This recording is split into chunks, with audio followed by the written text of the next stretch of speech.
Russell back with Gwinnett Lawns in beautiful and very foggy Atlanta, Georgia.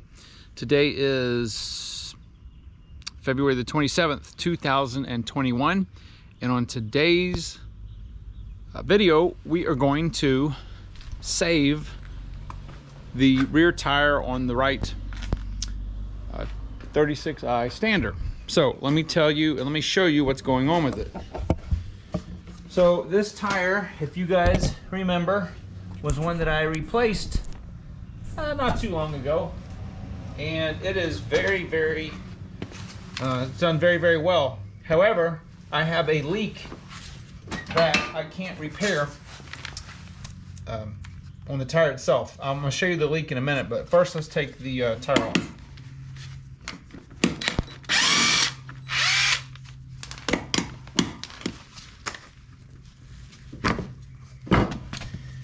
Alright, so as you probably know, these are tubeless tires, and I guess it was a thorn or something that got into it.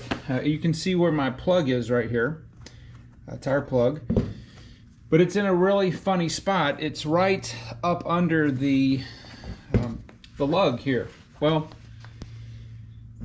I tried several different plugs and it just will not seal.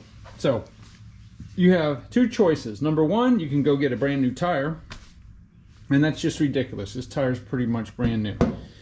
Number two, you can put a tube in it, and what will happen is the tube, you'll be able to put a tube in here and it will save the tire. So that's what we're going to do, and let me show you the procedure to do that next. All right, so this little gadget right here, this is a valve stem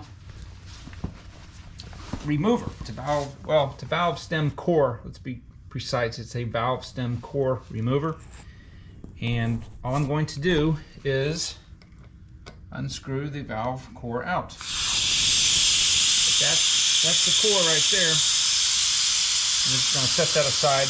We're not going to reuse this again because we've got a tube that we will use. All right, I'm going to show you guys a little trick. If you're having trouble breaking the bead loose, okay, I'm just up under my Chevy, and I've got it's just a Volkswagen jack.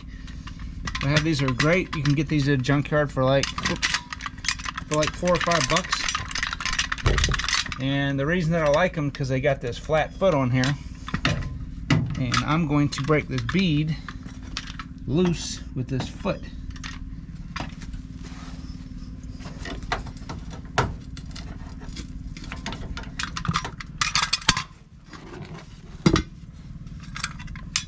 Now, the first time I did this on the other side, I only had to do it in one place. It came right loose.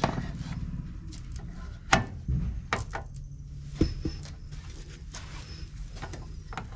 right, so what I did was I had a big piece of pipe right here. I just stuck it in the vise, clamped it down. And I'm gonna take the tire, just put it over here like this, just so I have something so it doesn't slide all over the floor. Now, since I'm not taking the tire off, I'm just going to put the tube in there. The only thing that we need to do is we need to get this lip over the rim. So I have a variety of just tire spoons. These are I usually use these for motorcycle tires. You can pretty much get these anywhere. Let me lubricate this. Just get two of them started. Now it's probably, I don't know, it's 40 something degrees out right now. This would have been a lot easier if I had taken the tire and put it inside for a little while to warm it up, but it's not that bad. Okay, there we go. So we have this up.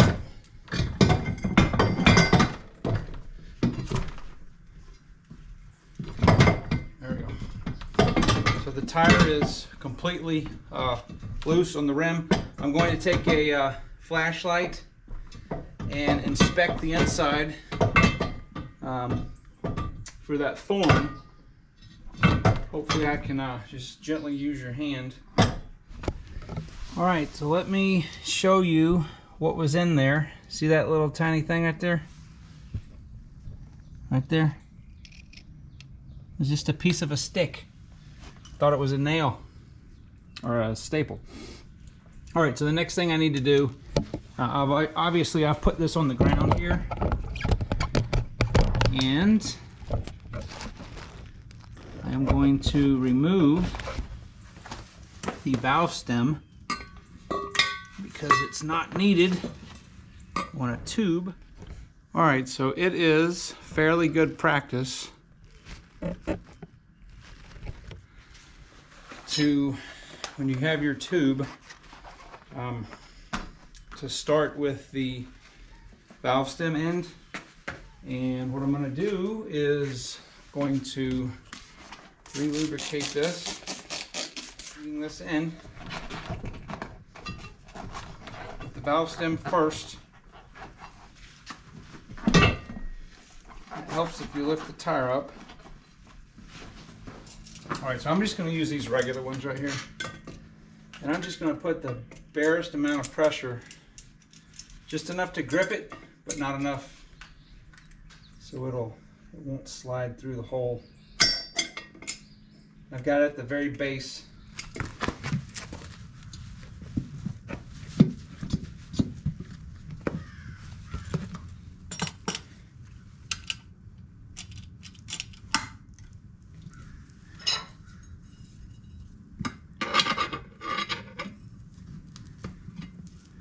You've got the vice grips on there. And it does make it, if you had the Harbor Freight tool, you could lock this down so it wouldn't spin, but I mean, that's really all there is to it. All right, so pretty much all we need to do now is just fill it with air and check for leaks. All right, so what I'm going to do is I'm going to spray both sides with soapy water. Looks like this side of the bead is already seated just from moving it around. This side is not. Okay, that's it. And then I'm going to take the valve stem cap off here. I'm going to hold the body of it so it doesn't pop back down. And we're just going to pump it up till it seats.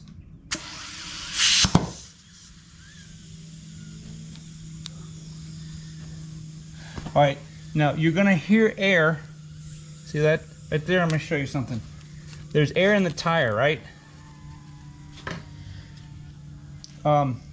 Remember, we have the tube in there. Whoops, I don't want to do that.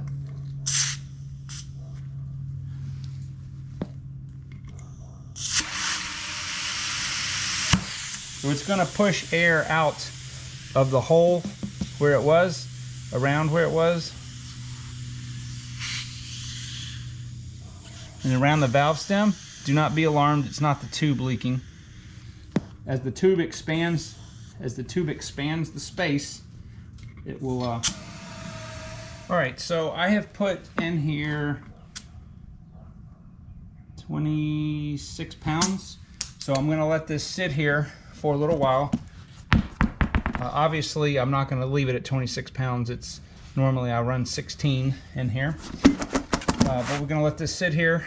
All the air is pretty much escaped out of the tire, so the void of the tire is filled with the tube now and pushed most of the air out. You can just move the valve stem a little bit if you want. Let's see if there's any more air coming out of this hole. No. So I'm going to let this sit here for a little while, make sure that the tube is not leaking, and literally, guys, this job should take you, or would take me, maybe 4 to 6 minutes, start to finish, from taking the wheel off to dismounting, or breaking the bead, to dismounting the half of the tire, and then putting the tube in there. It's very, very easy. I had one of these done on the trim star over there because I didn't have a tube, and I think they charged me about $45 for the tube and the labor. This tube right here was 16 bucks on Amazon. So it's actually, this tire size is 18 by 8.5 by 10. Those tubes are very hard to find. That's apparently a really odd size. You can use different size tubes as long as it's a 10-inch diameter. The tube that I had was a 20 by 8 by 10, which is a little bit big. It's a little bit wider, but it works perfectly fine. And it's actually a replacement for this size tire if you need to use one. So yeah, it'll be nice not to have to put air in this thing every couple of days. I should have done this a long time ago, but you know, we get busy. So anyway, guys, do your own service work, especially stuff like this. Put money back in your own pocket. It's very, very easy to do. And guys, with that being said, I will see you on the next video.